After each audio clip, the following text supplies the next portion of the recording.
আসসালামু আলাইকুম। নতুন আরেকটি ভর্তার ভিডিও নিয়ে আপনাদের সাথে চলে আসলাম। আজকে আমি ঢেঁড়সের ভর্তা করব সরিষার তেল দিয়ে।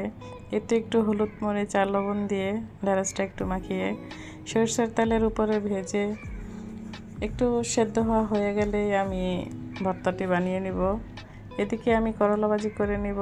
করলা ভাজিটা তেমনটা আমি পারি না, তারপরও চেষ্টা করছি। এই তো আমি ঢেঁড়সের জন্য মরিচটা একটু ভেজে নিয়েছি, একটু রসুন কুচি দিয়েছি, আর সাথে একটু পেঁয়াজ দিয়ে ভালো করে চটকিয়ে একটু রসালো রসালো হওয়া পর্যন্ত সরিষার তেল দিয়ে এই তো আমি ঢেঁড়সের ভর্তাটা বানিয়ে নিচ্ছি। এখানে ধনেপাতা দিলে আরও ভালো লাগতো, আমার হাতের কাছে ধনেপাতা ছিল না, তাই যা ছিল তা দিয়েই করেছি। এই তো আজকে আমার ঢেঁড়স ভর্তাটা হয়েছে। আপনারা বাসায় বানিয়ে দেখেন, অনেক সুস্বাদু হয়ে থাকে এবং পেট মন ভরে ভাত খাওয়া যায়।